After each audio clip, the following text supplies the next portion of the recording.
Election की integrity को objectively देखा जाए, क्योंकि जो हमारा सियासी जमात है उनका एक पॉलिटिकल पर्सपेक्टिव यकीनन होता है, उनको अपनी सियासत भी करनी होती है, हल्के की भी सियासत करनी होती है, रीजन की भी करनी होती है, मुल्क की भी करनी होती है, और उसी फ्रेमवर्क में उनकी इलेक्शन के हवाले से बाज़ी स्टेटमेंट्स आती हैं।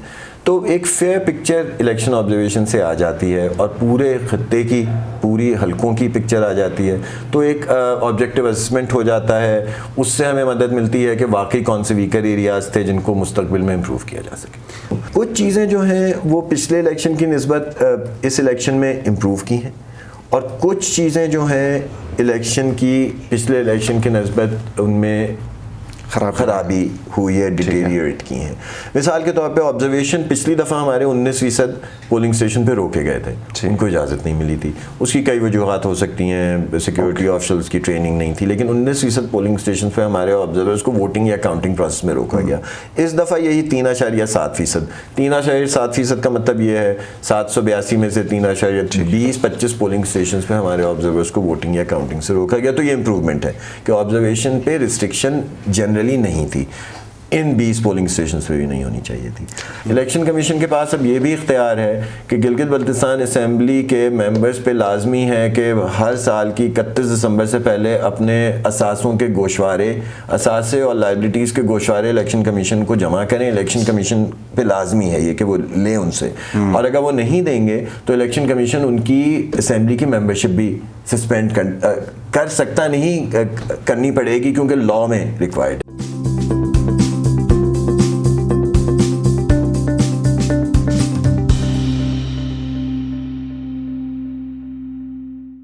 अस्सलाम वालेकुम, आप देख रहे हैं IMN, मैं हूं शब्बीर मीर। नाज़रीन, गिलगित बल्तिस्तान इलेक्शन 2020, इन इलेक्शंस को चंद इदारों ने मॉनिटर किया था। उनमें फाफिन वो इदारा था जिसने काफ़ी बड़े पैमाने के ऊपर इसको मॉनिटर किया था। आज हम इसी हवाले से बात करेंगे। प्रोग्राम रूबरू में मेरे मेहमान मुदस्सर रिजवी हैं, फाफिन की नुमाइंदगी करते हैं। मुदस्सर साहब, बहुत शुक्रिया। गिलगित में भी खुश आमदेद, हमारे शो में भी आपको खुश आमदेद। बताइए गिलगित तारीख कैसा आना हुआ? जी बहुत शुक्रिया, आपने मदऊ किया अपने प्रोग्राम में, most watch channel. Thank you. Gilgit Baltistan and elsewhere. Gilgit Baltistan आने का बुनियादी मकसद ये था कि हम अपनी जो एक पूरी ऑब्जर्वेशन की एक्सरसाइज शुरू की थी पिछले साल इलेक्शन से 2-3 महीने पहले, उसकी कल्मिनेशन है। कल्मिनेशन से मुराद कि वो जो हमारा ऑब्जर्वेशन का, फाइंडिंग का, रिकमेंडेशंस का काम जो है अब इख्तिताम को पहुंचा।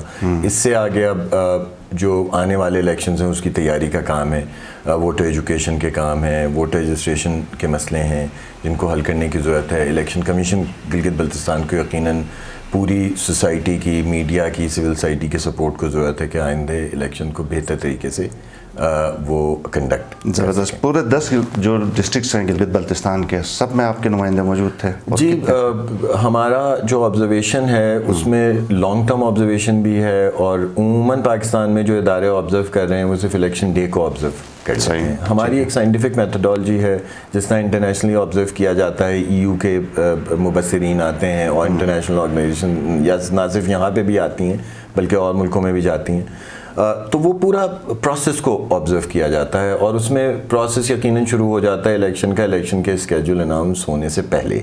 तो हमारे कॉन्स्टिट्यूंसी कोऑर्डिनेटर्स यानी 24 हलकों में 10 ज़िलों में जो 24 हलके थे, उनमें हर हलके में कॉन्स्टिट्यूंसी कोऑर्डिनेटर इलेक्शन से 2-2.5 महीने पहले, जिनको ट्रेनिंग दी जाती है कि इलेक्शन से पहले क्या क्या प्रोसेस होते हैं। मिसाल के तौर पे पोलिंग स्टेशन बनाए जाते हैं, उसमें वोटर्स किस तरह से एलोकेट किए जा रहे हैं, क्या उसी इलाके के वोटर्स उसी करीबी पोलिंग स्टेशन में एलोकेट किए जा रहे हैं, कहीं और किए जा रहे हैं, उस पर लोगों के, कैंडिडेट्स के कंसर्न्स क्या हैं पोलिंग स्टेशन के सेटअप पे। नॉमिनेशन प्रोसेस होता है, नॉमिनेशन प्रोसेस कितना लीगली हो रहा है, क्या returning officers by the book nomination कर रहे हैं, क्या रिजेक्शन ऑफ पेपर जो है नॉमिनेशन पेपर वो कानून के मुताबिक हो रही है या और वजूहात की बिना पे हो रही है। उसके अलावा कैंपेन कैसे चलाई जा रही है, कैंपेन का पूरा वाज़े एक कोड ऑफ कंडक्ट बनता है, और लॉ में भी अब तो इलेक्शन कमीशन के पास गिलगित बल्तिस्तान में भी वही कानून मौजूद है जो कि खासा मजबूत कानून है, जो कि पाकिस्तान में 2017 में आया था। इन सारी चीज़ों की ऑब्जर्वेशन की जाती है। इन सारी चीज़ों की ऑब्जर्वेशन करने का बुनियादी मकसद ये होता है कि एक तो ऑब्जेक्टिवली इलेक्शन की प्रोसेस की क्वालिटी को देखें, दूसरा इलेक्शन के स्टेक होल्डर्स में जो उनका लेवल ऑफ कॉन्फिडेंस है उसको मेजर किया जा सके। अब दो किस्म के लोगों के यहाँ पे मसले होते हैं, एक तो मसले मसाइल सियासी होते हैं, दूसरे मसले मसाइल ऑब्जेक्टिव भी होते हैं। यानी एक कैंडिडेट अगर एतराज़ कर रहा है कि मेरे हल्के में 10 पोलिंग स्टेशन इस तरह के बना दिए गए हैं जो आबादियों से दूर हैं, और फिर वो कहता है कि मेरा रिटर्निंग ऑफिसर के काम पे एतमाद नहीं है, फिर तो समझ आती है बात कि उसके 10 हल्के वाकई फिज़िकली दूर हैं और लोग भी कह रहे हैं और हमारा ऑब्जर्वर भी कह रहा है, मीडिया भी कह रहा है और रिटर्निंग ऑफिसर नहीं सुन रहा और कैंडिडेट कह रहा है कि इसकी न्यूट्रलिटी मुझे डाउटफुल लग रही है, फिर तो उसको हम सब्सटेंशिएट कर सकते हैं। लेकिन एक कैंडिडेट कहता है कि मेरा कोई एतमाद नहीं है रिटर्निंग ऑफिसर पे या इलेक्शन कमीशन पे, लेकिन उसके हल्के में कोई इस तरह का सब्सटेंटिव मटीरियल चीज़ नहीं है जिसकी बुनियाद पे वो पॉइंट आउट कर सके, तो फिर वो हमारे ख्याल में ज़्यादा एक पॉलिटिकल स्टेटमेंट है, not substantiated by the evidence.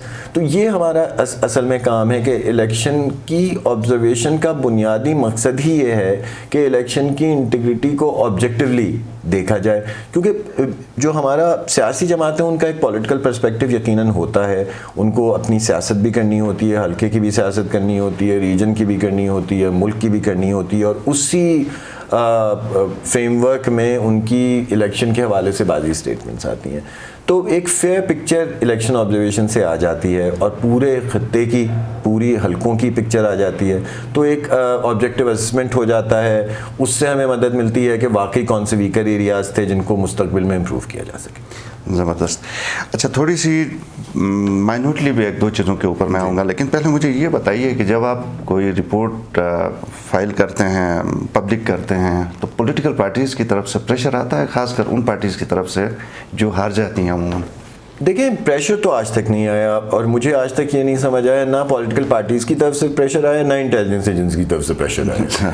क्योंकि मैं यहाँ पे जिक्र इसलिए करना चाहता हूँ क्योंकि इस किस्म की बातें यकीनन होती रहती हैं कि फ़लानी जगह से प्रेशर आ गया, फ़लानी जगह से प्रेशर आ गया। हमारा जो अपना एक्सपीरियंस है, पॉलिटिकल पार्टीज़ ने हमारी जो ऑब्जर्वेशन है उसको हमेशा ना सिर्फ सुना है बैठ के, बल्कि उसको वैल्यू भी किया है।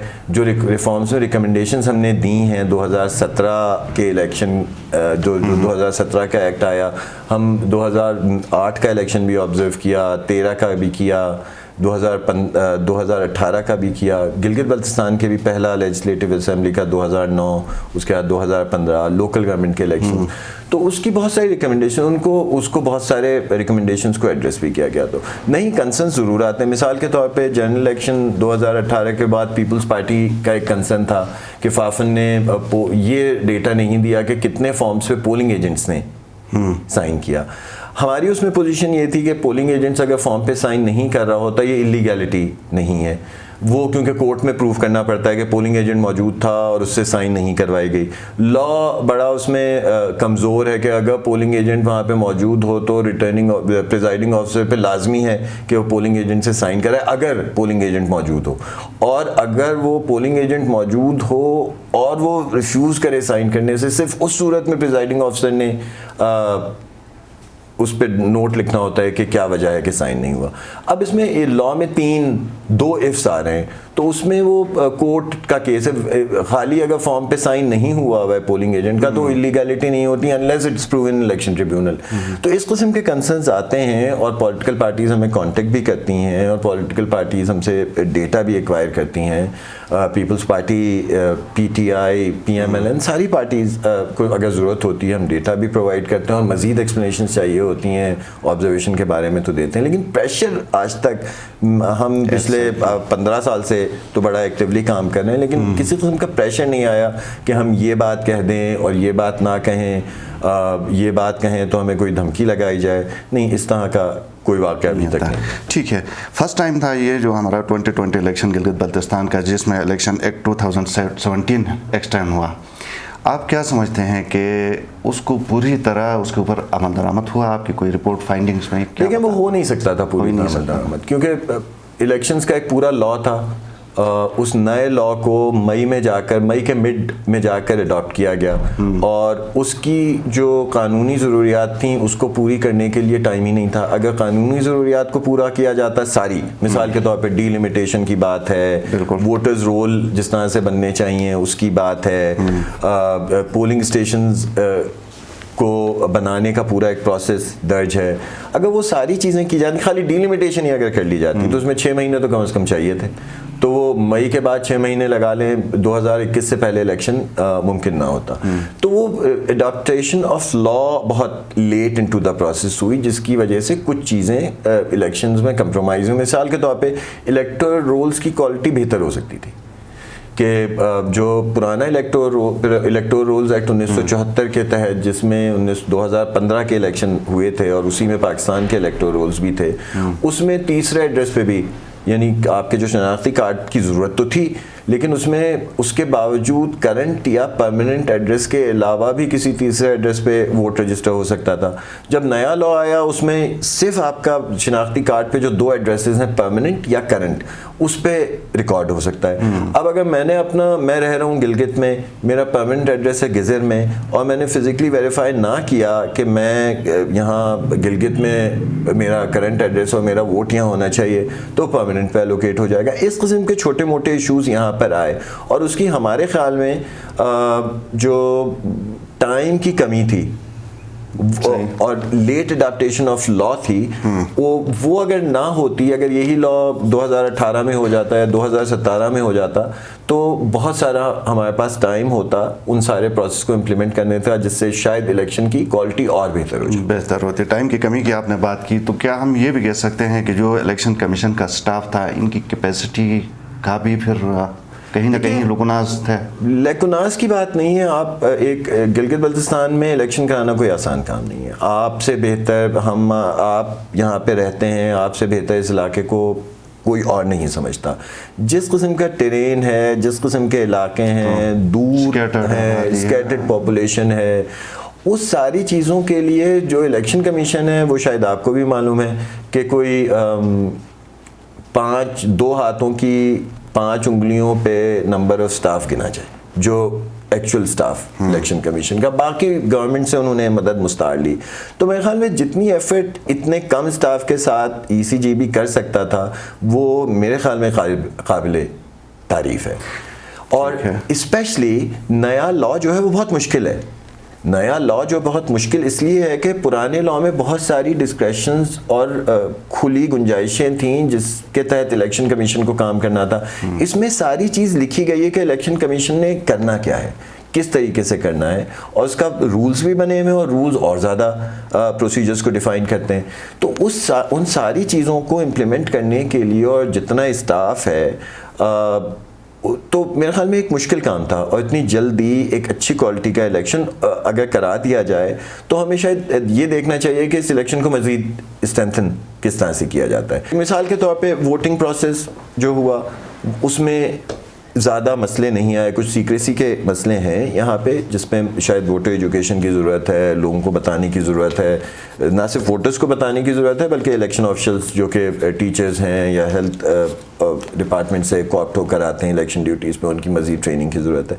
वो सारी चीज़ें तो अपनी जगह हैं, लेकिन उससे जो परसेप्शन बनता है इलेक्शन का, वो भी शायद इम्पॉर्टेंट है कि हमने इलेक्शन तो बहुत अच्छा करा दिया, लेकिन जो मेजर कंटेंडर्स हैं पॉलिटिकल पार्टीज़, वो कह रहे हैं कि इलेक्शन अच्छा नहीं हुआ। उसको एड्रेस करने का भी एक हमारे ख्याल में एक ये वीकनेस रही है कि इलेक्शन कमीशन ने बहुत सारे पार्टीज़ के जो कंसर्न्स हैं उनको प्रॉम्प्टली एड्रेस नहीं किया, प्रॉम्प्टली एड्रेस नहीं किया। अगर मिसाल के तौर पे मैं देता हूँ कि जो यहाँ पर एक बहुत बड़ा इशू रहा इलेक्शन से पहले कि बहुत सारे लोग नीचे से आ गए इलेक्शन कैंपेन करने, उसमें पार्टी के लीडर्स भी थे, फेडरल गवर्नमेंट के मिनिस्टर्स भी थे, कुछ प्रोविंशियल गवर्नमेंट के लोग भी आ गए, कुछ सदूर पार्टीज़ के आ गए जो कि असम्बली में, अब कोड और लॉ के तहत उनको नहीं आना चाहिए था, लेकिन अब आ गए हैं, तो इलेक्शन कमीशन अगर फौरी तौर पे उस पर फैसला कर दे तो उनको जाना पड़ेगा, क्योंकि इलेक्शन कमीशन अब वो इलेक्शन कमीशन नहीं है जो 2009 में था या 2015 में था। अब आपका इलेक्शन कमीशन जो है उसके पास उसके तमाम ऑर्डर्स, इंस्ट्रक्शंस डायरेक्शंस ये तसव्वुर किया जाएगा जैसे हाई कोर्ट ने दिए हैं। हाई कोर्ट के बराबर का आपके इलेक्शन गिलगित बल्तिस्तान के इलेक्शन कमीशन का दर्जा है, और इलेक्शन कमीशन के पास अब इख्तियार है कि अगर उसका कोई गवर्नमेंट ऑफिशियल चाहे वो किसी इदारे का क्लर्क हो या गिलगित बल्तिस्तान का चीफ सेक्रेटरी हो, अगर उसके हुक्म पे अमल नहीं कर रहा तो गिलगित बल्तिस्तान के चीफ इलेक्शन कमीशन के पास इख्तियार है कि उसको कंटेम्प्ट ऑफ कोर्ट की प्रोसीडिंग्स कर सकता है। बहुत सारे इख्तियार है अंडर 2017 प्रोसीडिंग कर सकता है अंडर 2007 नए लॉ के तहत। अब उसके बाद अगर परसेप्शन बन रहा है, डिले हो रहा है, तो मेरे ख्याल में इलेक्शन कमीशन को अगले इलेक्शंस में इन जो कंप्लेंट्स आती हैं, ये जो कंसर्न्स आते हैं, चाहे वो वोटर के आ रहे हैं, चाहे कैंडिडेट के आ रहे हैं, चाहे पॉलिटिकल पार्टीज़ के आ रहे हैं और कानून के मुताबिक आ रहे हैं, तो उनको एड्रेस करना चाहिए। एड्रेस तो वो हुए लेकिन इलेक्शन के बिल्कुल पहले हुए, जिसकी वजह से जिनको यहाँ होना था उन्होंने अपना वक्त भी गुजार लिया और कानून भी इम्प्लीमेंट हो गया कि नहीं होना चाहिए था वो इलेक्शन से 2-3 दिन पहले। सही मुदस्सर साहब, मुझे कलामी माँ मुझे ये बताइए कि एक जो हम बात करते हैं कि वक्त की कमी थी इलेक्शन कमीशन के पास, तो ये वक्त की कमी का किसके सर जाता है? ये किसकी गलती थी, किसकी कोताही थी, किसकी तरफ से सुस्ती होती? पिछली गवर्नमेंट थी? देखिए, मैंने कल हमारी बात भी हुई आपके फॉर्मर चीफ मिनिस्टर साहब से, हमने उनके सामने ये बात पेश की और बिल्कुल इसी तरह से पेश की कि हमारे ख्याल में पुरानी गवर्नमेंट को जब ये 2017 का एक्ट आया था तो उसी वक्त प्रोसीड करना चाहिए था, एडाप्टेशन ऑफ इलेक्शंस एक्ट। उसमें उन्होंने हमें जो बताया कि उन्होंने इस किस्म के कोई स्टेप्स लिए थे, वो उनसे तफसील आप पूछ सकते हैं, मैं उनके बिहाफ पे नहीं बोलूँगा, लेकिन वो उनका कहना ये था कि उन्होंने वो प्रोसेस शुरू किया था लेकिन वो अडॉप्ट नहीं हो पाया। नई गवर्नमेंट तो उसके बाद ये गवर्नमेंट चलती रही, फिर केयरटेकर गवर्नमेंट आई, लेकिन उसके बाद ये अडॉप्ट हुआ है तो बिल्कुल इलेक्शन सर पे खड़े थे, जिसकी वजह से इलेक्टोरल रोल्स नहीं पूरे थे, जिसकी वजह से इलेक्शन अपने वक्त पे जो होना थे वो नहीं हुए और पॉलिटिकल पार्टीज़ ने यहाँ पे कंसेंसस एग्रीमेंट किया कि ये कुछ चीज़ें हो जाएं तो इलेक्शंस उसके बाद हों। तो मसला शायद आपको डीपर देखने की ज़रूरत है कि इस लॉ आ गया है तो उसकी अडेप्टेशन पर किसी किस्म की कार्रवाई क्यों नहीं हुई। 2017 अक्टूबर का एक लॉ आया और हमें ये भी पता है कि उमूमन इलेक्शंस के जो एहतमाम होता है वो उन्हीं कवानीन के तहत होता है जो पाकिस्तान में राइजुल वक्त होते हैं। तो अगर इस पर मज़ीद शायद काम किया जाए तो हमें अंदाज़ा हो, लेकिन नतीजा यही निकला कि इलेक्शन से बिल्कुल पहले एक नया लॉ आ जाता है और नया लॉ कोई छोटा नया लॉ नहीं है, उसमें 240 सेक्शंस हैं और हर सेक्शन का फिर रूल भी बना हुआ है। तो यानी एक किताब की बात नहीं कर रहे, 2 मोटी मोटी किताबें हैं नए लॉ की, उसको हमने एक बहुत ही स्टाफ वाइज कम इलेक्शन कमीशन को सौंप दिया कि अब ये आप इम्प्लीमेंट करें। सही, स्टाफ जितना था इलेक्शन कमीशन के पास ये सेटिस्फैक्ट्री था जितना भी ह्यूमन रिसोर्स इनके पास था? मैं इस तनाजुर में भी पूछ रहा हूँ क्योंकि हमारे पास 5 साल में जाहिर है लेट इंडक्शंस हो गई और पता नहीं फिर कितनी हो गई, क्या ये रिक्वायरमेंट पूरी करता था? कोई ऐसी भी फाइंडिंग्स आपके पास? देखिए, मेरे ख्याल में तो इनकी प्रेजेंस हर डिस्ट्रिक्ट में होनी चाहिए, हर 10 जो डिस्ट्रिक्ट्स हैं, वैसे तो 14 बन गई थी लेकिन हैं अभी तक 10 ही, तो 10 डिस्ट्रिक्ट्स में डिस्ट्रिक्ट इलेक्शन कमीशन का ऑफिस होना चाहिए, क्योंकि बहुत सारे फंक्शंस इस तरह के हैं जो कि इलेक्शन कमीशन को एग्जेक्टिव से इंसुलेट करना पड़ेंगे, चाहे वो इलेक्शन आपके इलेक्टोरल रूल्स की मुसलसल अपडेशन है। हमें इंतज़ार नहीं करना चाहिए कि जिस तरह अभी किया कि 2015 के रोल बने हुए हैं और 2020 में जाके उनको अपडेट कर रहे हैं। नए लॉ के तहत मुसलसल उनकी अपडेट होनी चाहिए। डीलिमिटेशन है और वोटर एजुकेशन है, बहुत सारे एरियाज़ हैं जिसमें इलेक्शन कमीशन को मुसलसल इन बिटवीन इलेक्शन काम करने की ज़रूरत है और नया लॉ भी रिक्वायर करता है। तो वो फंक्शंस आप गवर्नमेंट ऑफिशियल से नहीं करा सकते क्योंकि वो प्योरली इलेक्टोरल फंक्शंस हैं, उनको इंसुलेट एक दीवार खड़ी करनी पड़ेगी इलेक्शन कमीशन और एग्जीक्यूटिव के दरमियान, ताकि इंडिपेंडेंटली वो। अगर मिसाल के तौर पे मैं देता हूँ कि आप गवर्नमेंट के किसी फंक्शनरी को इलेक्टोरल रोल के रजिस्ट्रेशन ऑफिसर बना देते हैं तो जो अपोजिशन में पार्टीज़ बैठी हैं उनके पास बड़ा जेन्युइन एक आर्गूमेंट है कि इलेक्टोरल रोल्स तो हाजिर जो वक्त इनकम्बेंट गवर्नमेंट है उसके अफसरान बना रहे हैं, तो उसकी भी जो इंटीग्रिटी है क्वेश्चन में आ जाएगी। तो कुछ काम जो इलेक्शन कमीशन के अपने करने के हैं उसके लिए इनके पास पूरा इंफ्रास्ट्रक्चर होना चाहिए, और वो इंफ्रास्ट्रक्चर अगर बन जाता है तो हमें इस बात को खासी कॉन्फिडेंस से हम ये बात कह सकते हैं कि अगले इलेक्शन के बहुत सारे क्रिटिकल प्रोसेस जो होंगे इस इलेक्शन से बेहतर हो सकते हैं। इस वक्त क्या स्टेटस है इसी हवाले से मौजूदा? अभी तो एक जीबी इलेक्शन कमीशन का ऑफिस गिलगित में है और बाकी सारे काम जो हैं, और मिसाल के तौर पे इस किस्म की भी इंसिडेंट्स हैं कि जो रिटर्निंग ऑफिसर्स हैं वो एग्जेक्टिव फंक्शंस भी कर रहे हैं और एग्जेक्टिव इलेक्शन के दौरान एग्जेक्टिव फंक्शंस भी कर रहे हैं, अपने परफॉर्म कर रहे हैं और साथ में इलेक्शन के फंक्शंस भी परफॉर्म कर रहे हैं। अब वो इंसुलेशन जब नहीं रहती, अब एक जिस तरह की ये बात हो रही है कि असिस्टेंट कमिश्नर को फेडरल मिनिस्टर को रिसीव भी करना है और उसे एक इंडिपेंडेंट इलेक्शन कमीशन का अफसर भी बनना है, ये दो टोपियां पहन के काम हो नहीं सकता। अगर रिटर्निंग ऑफिसर आप बन गए हैं तो आप 4 महीने फिर रिटर्निंग ऑफिसर ही रहे ना, आप सिर्फ इलेक्शन कमीशन की सुपरविजन में। और नया लॉ बहुत वाजे है कि इलेक्शन कमीशन की सुपरविजन को इतना वाजे कर दिया गया है लॉ में कि अगर एक रिटर्निंग ऑफिसर, चाहे वो लोअर जुडिशरी का हो, चाहे वो एग्जेक्टिव का हो, गवर्नमेंट का अफसर हो, और वो इलेक्शन की ड्यूटी परफॉर्म कर रहा है, अगर वो इलेक्शन की ड्यूटी परफॉर्म इलेक्शन कमीशन के हुक्म के मुताबिक नहीं करेगा या फिर इस किस्म का कोई काम करे जिससे इलेक्शन का प्रोसेस डिस्टर्ब हो रहा है या इंटरफेरेंस है या ऑब्स्ट्रक्शन बन रही है, तो इलेक्शन कमीशन को उसको पेरेंट डिपार्टमेंट के पास जाने की ज़रूरत नहीं है। इलेक्शन कमीशन सेक्शन 54-55 जो है उसके तहत खुद उस पर डिसिप्लिनरी प्रोसीडिंग्स कर सकता है। डिसिप्लिनरी प्रोसीडिंग्स करके इलेक्शन कमीशन ये भी फैसला कर सकता है इस आदमी को नौकरी से निकाल दें।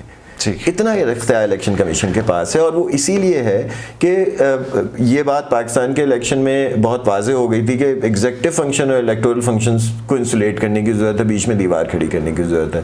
तो आपका एक पावरफुल इलेक्शन कमीशन है, उसके पास ये इख्तियार। सही परसेप्शन की बात हुई थी थोड़ी देर पहले। इलेक्शन कमीशन के हवाले से इनकी कारकर्दगी को हम कहाँ पर रेट करते हैं? अगर हम प्रायोरिटाइज करें, कोई रैंक करें 1 2 3 4? देखिए, मैं रैंक नहीं करूंगा। मैं हमारे पास जो हमने असेस किया इलेक्शन से पहले, हमारे जो कॉन्स्टिट्यूंसी कोऑर्डिनेटर्स थे उन्होंने एक कैंडिडेट से बात की, और वो कैंडिडेट जो हैं 328 के करीब हैं, 90% से ज़्यादा कैंडिडेट्स के साथ इंटरव्यूज़ किए गए।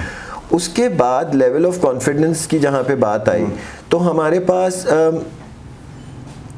79% कैंडिडेट जो थे उन्होंने इलेक्शन कमीशन की न्यूट्रलिटी पे सेटिस्फेक्शन का इजहार किया।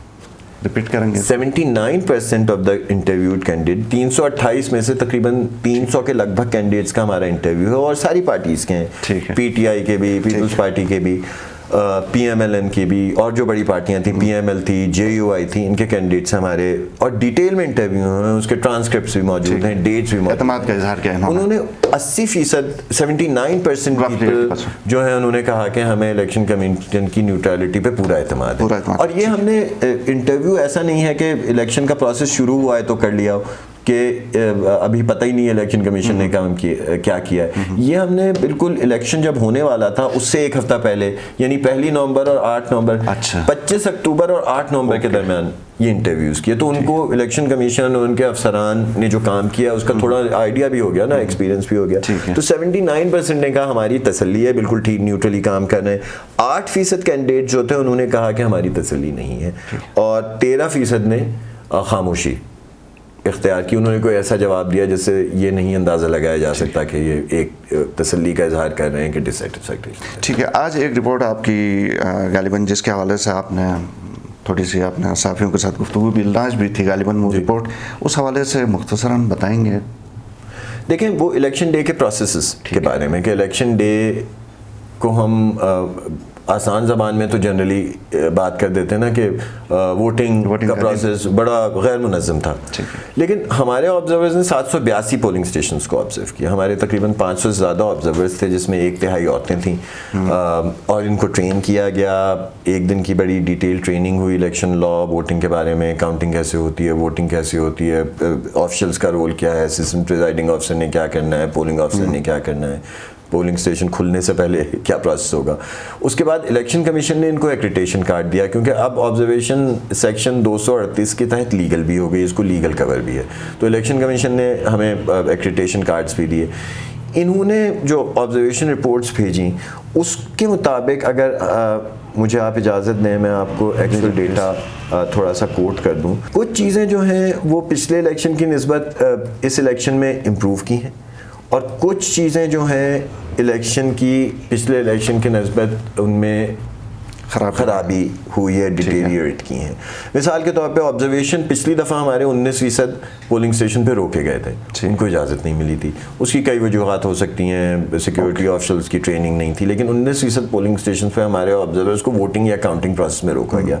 इस दफ़ा यही 3.7%। 3.7% का मतलब ये है 782 में से 3.20-25 पोलिंग स्टेशन पे हमारे ऑब्जर्वर्स को वोटिंग या काउंटिंग से रोका गया। तो ये इंप्रूवमेंट है कि ऑब्जर्वेशन पे रिस्ट्रिक्शन जनरली नहीं थी, इन 20 पोलिंग स्टेशन पे भी नहीं होनी चाहिए थी।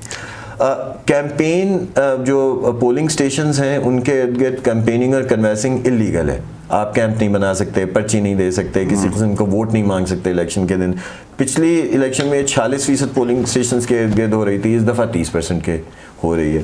पिछली दफ़ा सीक्रेसी ऑफ वोटिंग जो थी, सीक्रेसी वाला हमारा ये राइट है कि मैं जिसको वोट दूं किसी और को नहीं पता होना चाहिए, तरीके से किसी को बताया आईनी हक है मेरा और कानूनी भी है। तो वो 11% पोलिंग स्टेशन पे इस तरह के वाक़यात देखे जहाँ पे वोटर्स के साथ कुछ और लोग जाके उसको मदद कर रहे थे या बता रहे थे या ठप्पा लगाने में हेल्प कर रहे थे। इस दफ़ा वो बढ़ के 17.2% पोलिंग स्टेशन पे हो गया। ये कॉज ऑफ कंसर्न है जिसको देखने की ज़रूरत है। तो कहीं पे बेहतरी हुई, कहीं पर डिटेरिएशन। ठीक है मतलब साहब, आपका तकलामी माफ़, एक मुझे ये बताइए, फॉर्म 75 है, क्या इसका नंबर है? 45 जी। इसके हवाले से एक थोड़ा सा बताइए पहले हमें, उसके बाद मैं दूसरा सवाल आपसे छोटा सा। Form 45 polling station form 45 polling station पे तैयार होता है, जिसपे हर कैंडिडेट ने जितने वोट लिए होते हैं वो दर्ज किए जाते हैं, और वो बैलेट पेपर जिनको गिनती में शामिल नहीं किया जाता किसी वजह से कि उस पर पीछे मुहर नहीं है, असिस्टेंट प्रिजाइडिंग की सिग्नेचर नहीं है, या फिर 2 निशान लगा दिए, उनको एक्सक्लूड फ्रॉम द, रिजेक्ट नहीं होते, वो एक्सक्लूड फ्रॉम द काउंट होते हैं। इसका उसमें रजिस्टर्ड वोटर होते हैं, पोलिंग स्टेशन का नाम होता है, नंबर होता है, अब जेंडर डिसएग्रीगेटेड डेटा भी होता है कंबाइंड पोलिंग स्टेशन पे कितनी औरतें और कितने मर्द हैं। ये फॉर्म 45 होता है जिसपे प्रिसाइडिंग ऑफिसर साहब ने अपनी सिग्नेचर भी करनी होती है, अंगूठे का निशान भी लगाना होता है और शनाख्ती कार्ड नंबर भी लिखना होता है। इसी तरह सीनियर असिस्टेंट प्रिसाइडिंग ऑफिसर नहीं। सही, ये कितने आपने इसको हमने हमारे पास फॉर्म तो सारे की एक्सेस है, लेकिन हमने उन फॉर्म्स को असेस किया जो इलेक्शन डे की रात में हमें मिले। उसमें हमने देखा कि तकरीबन लीगल फॉर्मेलिटी, और ये लीगल फॉर्मेलिटीज़ हैं, ठीक है, ये लॉ में लिखी गई हैं, ठीक है, ये ऐसा नहीं है कि इलेक्शन कमीशन ने कोई रूल बना दिया हो, ये लॉ में लिखी गई हैं कि उनको करना है। मिसाल के तौर पर 173 फॉर्म्स हमने ऑडिट किए, उसमें से 86 फॉर्म्स ऐसे थे जिस पे पीएस का नंबर नहीं लिखा था। हर पोलिंग स्टेशन का एक नंबर होता है, एक नाम होता है, तो उस पर नंबर नहीं मौजूद था। 10 पोलिंग स्टेशन ऐसे से 173 में से जिस पे पोलिंग स्टेशन का नाम ही नहीं था, और ये सारे गिलगित बल्तिस्तान से, किसी एक कॉन्स्टिट्यूंसी का नहीं है। 46 फॉर्म्स ऐसे थे जिस पे रजिस्टर्ड वोटर्स की तादाद नहीं लिखी थी। 17 फॉर्म्स ऐसे थे जिसमें gender disaggregated combined polling station के, जिसमें औरतों मर्द कितने आए वो नहीं तहरीर था, ये भी कानून की रिक्वायरमेंट है।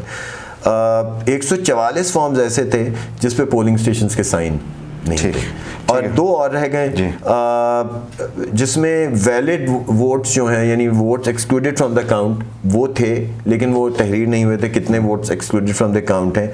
और 15 पोलिंग स्टेशन जिसमें जो एक्सक्लूडेड फ्रॉम द काउंट और पोल्ड वोट का जो टोटल है वो गलत था।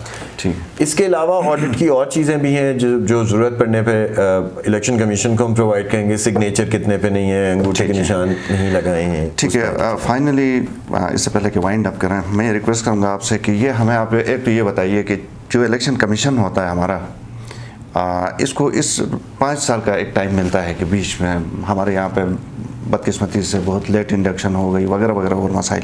अब क्या करना चाहिए? इनको वोटर लिस्ट होती है, डिलिमिटेशन होती है, ये बड़े बड़े सबसे पहले तो इनको अपनी सबसे बुनियादी काम है इलेक्शन कमीशन को अपनी एडमिनिस्ट्रेटिव और फाइनेंशियल ऑटोनॉमी जो है वो लाजमी है। अगर वो नहीं अचीव करते तो आने वाले इलेक्शंस के इश्यूज रहेंगे। उसमें गवर्नमेंट इनको फाइनेंशियल ऑटोनॉमी दे, इनको सिंगल लाइन आइटम बजट दे ताकि अपने फैसले करें कि इनके ऑफिस कहाँ होंगे। दूसरा बुनियादी काम ये इनको सिस्टम इन प्लेस फौरी तौर पे करना चाहिए कि voter registration electoral rolls 2017 act की रिक्वायरमेंट के मुताबिक मुसलसल अपडेट होते रहें, ताकि अगर इस किस्म के मसले हैं कि मैं परमानेंट एड्रेस पे नहीं वोट देना चाहता, करंट पे देना चाहता हूँ, वो हल होते जाएँ अगले इलेक्शन तक, चाहे लोकल गवर्नमेंट हो चाहे अगली हो। उसके बाद डिलिमिटेशन का बहुत बड़ा मसला है। आपकी 24 में से 22 हल्के ऐसे हैं जो लीगल 10% वेरिएंस हो सकती है, यानी अगर एवरेज 31,000 का हल्का होना चाहिए पॉपुलेशन के हिसाब से, आपका पॉपुलेशन का डेटा तो अभी आया नहीं है, वोटर के हिसाब से अगर 31,000 है तो 27,000 का हल्का हो सकता है या 32 का। ऐसा नहीं हो सकता कि एक हल्का 40,000 का है और एक हल्का 12,000 का है, नहीं, एक जगह 12,000 वोटर इलेक्ट कर रहे हैं कैंडिडेट को, एक जगह 40,000 कर रहे हैं। तो ये डिस्क्रिपेंसीज 22 हल्कों की हैं, तो एक नई डिलिमिटेशन की ज़रूरत है, और डिलिमिटेशन एक लंबा काम है, ऐसा नहीं है कि 2 दिन में हो जाएगा, इसको पूरा 8 महीने 10 महीने लग जाते हैं।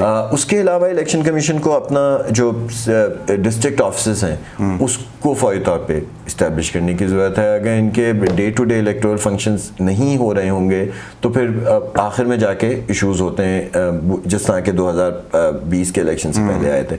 और लास्टली इलेक्शन कमीशन के पास अब ये भी इख्तियार है कि गिलगित बल्तिस्तान असम्बली के मेंबर्स पे लाजमी है कि हर साल की 31 दिसंबर से पहले अपने असासों के गोशवारे, असासे और लाइबिलिटीज़ के गोशवारे इलेक्शन कमीशन को जमा करें। इलेक्शन कमीशन पे लाजमी है ये कि वो लें उनसे, और अगर वो नहीं देंगे तो इलेक्शन कमीशन उनकी असेंबली की मेंबरशिप भी सस्पेंड कर सकता, नहीं करनी पड़ेगी क्योंकि लॉ में रिक्वायर्ड है। तो ये और पॉलिटिकल पार्टीज़ के उनको ऑडिट भी करने हैं। इलेक्शन का जो असासे हैं उसका जो स्क्रूटनी है उसका भी इख्तियार इलेक्शन कमीशन को है कि अगर कोई मेंबर अपना असासा छुपा रहा है या नहीं बता रहा या गलत बता रहा है तो इलेक्शन कमीशन उसको डिस्क्वालीफाई करने का भी मजाज है। तो इन सारे फंक्शंस को अगर तो लॉ दे दिया है तो फिर उसको लॉ को इम्प्लीमेंट भी पूरी तरह करें। तो इलेक्शन कमीशन एक पावरफुल इलेक्शन कमीशन है, उस पावरफुल इलेक्शन कमीशन को अपने पूरा लीगल मैंडेट इम्प्लीमेंट करने के लिए रिसोर्सेज की भी ज़रूरत है, स्टाफ की भी ज़रूरत है, और मेरे ख्याल में एक हमारी कलेक्टिव सपोर्ट की भी ज़रूरत है। Collective support. सर रिजवी साहब, नाज़रीन प्रोग्राम आपने देखा, फीडबैक से ज़रूर नवाजिए। इजाज़त दीजिए, अल्लाह हाफ़िज़।